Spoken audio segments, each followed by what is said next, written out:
Antes de mais, agradecer ao Sr. Presidente da Câmara, que acho que já não está cá, o convite, que me foi endereçado, à professora Mónica, agradecer ao Sr. Representante da Secretaria-Geral de Educação, ao Sr. Coordenador do projeto, o Sr. Vice-Reitor da Universidade Aberta, que devo dizer que é muito parecido com o Mariano Gago.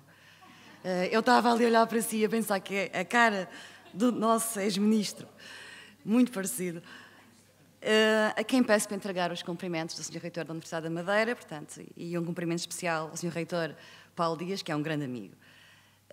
Cumprimentar ao Sr. Comandante da GNR, do Comando Territorial da Madeira, aos investigadores, aos preletores, aos senhores professores e a toda a plateia que aqui está. Bom, a minha apresentação não tem nada a ver com a apresentação anterior. Devo dizer que estou sobre o distresse, que já não me lembro outra parte, e, portanto, venho a apresentar uma coisa ligeiramente diferente, porque quando a Mónica fez-me o desafio, era para falar sobre a escola do futuro. Nesse aspecto, queria-vos dar um enquadramento. Portanto, o trabalho assenta essencialmente em 4 domínios. Isto está muito alto para mim. Portanto, nós temos o avanço das tecnologias, onde é exigido cada vez mais o conhecimento, não é?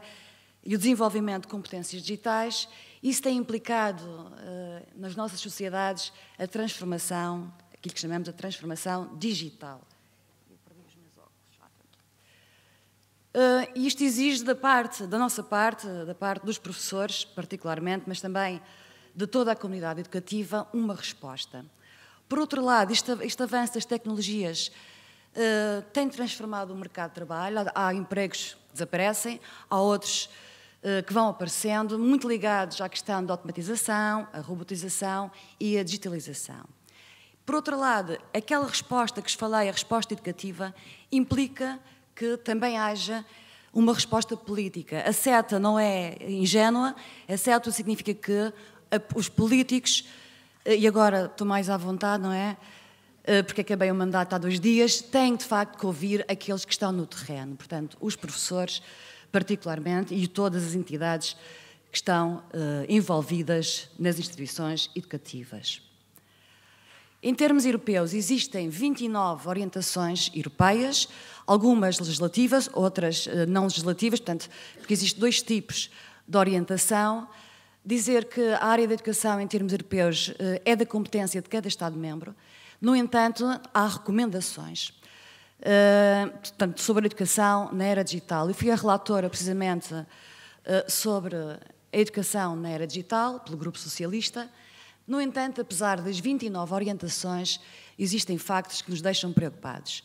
Nomeadamente que 44% da população da União Europeia, entre os 16 e os 74 anos, naturalmente que estes 44% dizem mais respeito à geração mais velha, não é? mais madura, digamos assim, não possuem portanto, possuem competências digitais, mas não são as básicas.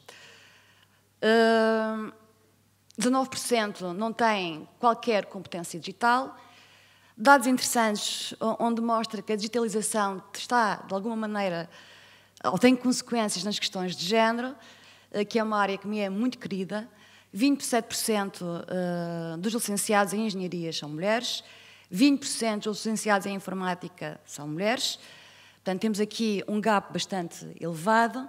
A percentagem de homens que trabalham no sector digital é 3 vezes superior, 3 vezes superior à percentagem de mulheres, portanto, estão a trabalhar no sector digital. Também, curiosamente, em relação às lideranças, né, e às chefias, apenas 19% dos trabalhadores das TIC têm uma mulher como chefe,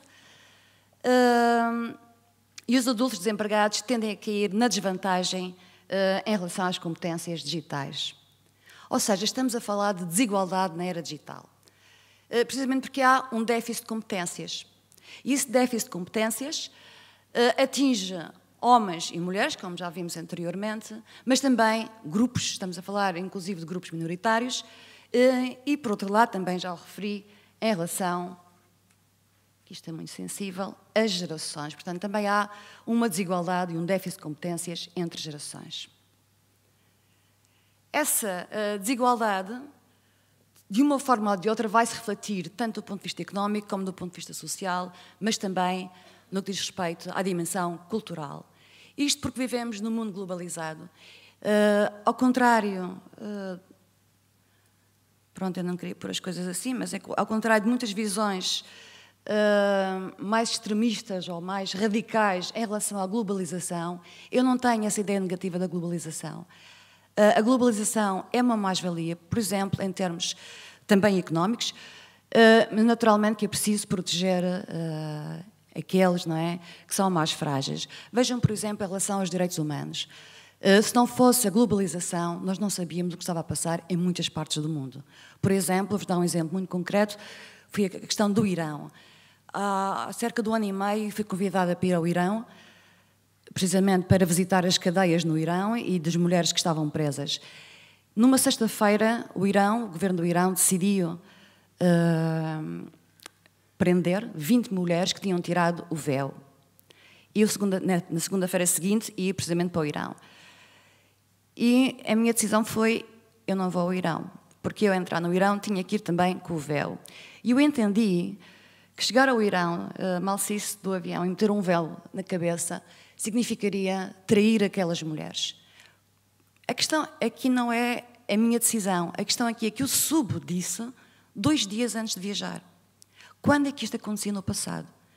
Foram as tecnologias, foi a informação no mundo globalizado que me permitiu tomar decisões. E isto acontece constantemente, precisamente porque a informação é cada vez mais rápida. Portanto, isto para vos dizer o quê?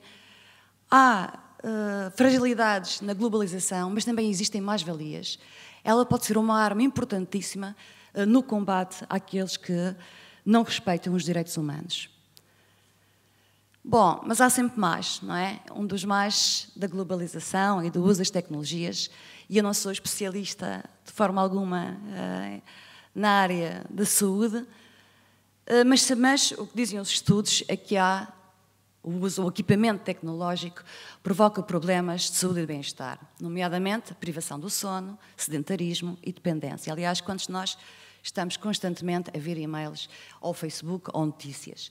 Portanto, há uma dependência clara por parte de todas as pessoas, não é, que usam, nem que seja uma coisa básica como um smartphone, em relação às novas tecnologias. Por outro lado, também há um aproveitamento comercial da educação pelas empresas digitais. E isto é claríssimo nas escolas. Nas escolas, nas universidades, e mais, essas mesmas empresas, elas tendem a influenciar as práticas pedagógicas. Reparem, eu não tenho nada contra as empresas digitais, eu acho que não podem ser elas a ditar como é que nós vamos ensinar. E como é que isso acontece? Pela introdução de equipamento de software, de recursos educativos, inclusive na formação de professores, a formação inicial particularmente. Outra mais, e aqui é uma posição muito pessoal, é que de facto a educação digital é fundamental, mas ela não se faz sem competências transversais.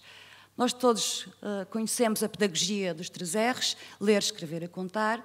Eu continuo a insistir que é importantíssimo que a instrução tenha o seu lugar, e a instrução consegue-se também, e particularmente por esta pedagogia dos 3 R's, mas não se pode ficar com ela. A instrução é o primeiro passo, mas ela não é o fim da formação do ser humano, da formação integral. Portanto, há um segundo momento, que é a educação. Há um autor que vale a pena ler, chamado Eric Weil, onde ele fala precisamente disso. Não há educação sem instrução, mas a educação não é o fim último do homem. O fim último do homem é a felicidade. E, portanto, o que temos de ser capazes, e isto é uma exigência muito grande que se faz cada vez mais aos professores, é que, para além de terem que ensinar a escrever e a ler a contar, quando nós estamos, por exemplo, a corrigir textos, estamos na pedagogia dos 3 R's. Mas depois fazemos uma avaliação global que tem a ver com outro tipo de competências que não são propriamente, ou que não integram propriamente a dimensão dos 3 R's. Portanto, que é a educação, o criticismo que nós conseguimos passar aos nossos alunos, precisamente pela instrução, que se junta à comunicação e isso exige, à educação, perdão, e isso exige, por outro lado, outro tipo de competências que é a comunicação. Segundo, a visão europeia da aprendizagem ao longo da vida, essa educação digital tem que incidir em 3 domínios. No domínio do currículo ou contextos, isto ficou meio... não está bem centrado, peço desculpa que não é o meu forte, não é a digitalização. A educação formal, a educação não formal e também a educação informal. Tem aí qual é a distinção entre estes tipos de currículos, que é a minha especialidade, mas nós todos sabemos que cada vez mais a educação informal é fundamental, mas também a educação não formal. Portanto, depois aqui outro problema, que é da inovação. Parece que o currículo, não é, tal como o conhecemos, é um entrave à inovação. Esta é uma discussão muito grande que temos tido na Universidade da Madeira, onde temos 2 linhas de investigação, portanto, na área do currículo, na área da inovação e depois uma outra área que é a administração educacional. E, por exemplo, o Carlos Fino opõe-se terminantemente à ideia de que o currículo possa, de alguma maneira, permitir a inovação, e isso depois deixaria para a reflexão final. Esta visão da educação digital implica que existam estratégias efetivas, e aqui a palavra estratégia não é à toa, porque a estratégia não se faz apenas com a instituição, neste caso educativa, faz com o poder local, faz com o poder regional, faz com o poder nacional e faz também, naturalmente, com o poder europeu.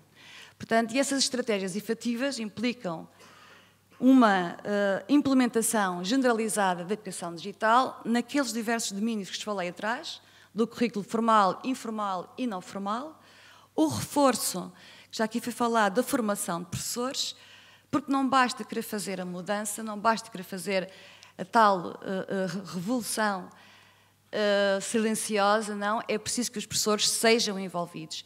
E nós sabemos, no passado, o que custou ao Estado, e o que custou, inclusive, aos próprios professores, as grandes transformações que se fez. Por exemplo, estou a pensar o caso da educação profissional em 1989, onde os professores foram deixados de fora. E, portanto, é importante trazer os professores para esta educação digital, para essa grande revolução que já acontece há muito tempo. Temos ainda um papel fundamental das bibliotecas digitais e precisamos ter aquilo que Michael Apple chamou de estruturas de formação inclusivas. E, portanto, essas estruturas têm que ter intervenções muito específicas, por grupos etários, como vimos no início, e por alunos. Portanto, o que é que se espera que daqui ocorra? A transformação dos sistemas de educação e de formação. Essa formação deverá ser centrada no aluno. Ainda há pouco alguém dizia, acho que foi o representante da Secretaria de Educação, que nós, com a tecnologia, não fazemos grande coisa, portanto, o que não foi bem assim, mas era isto. O que é preciso é garantir que a inovação é feita nos ambientes de aprendizagem. Cada vez menos se fala de ensino, cada vez mais se fala de aprendizagem, o que significa que essa formação será sempre centrada no estudante. A pergunta que se põe é, quando se tem turmas, no caso das instituições de ensino superior, turmas 100, 200, 300 alunos, como é que fazemos este tipo de ensino? Portanto, isso é um problema que continua a acontecer mais numas universidades que outras.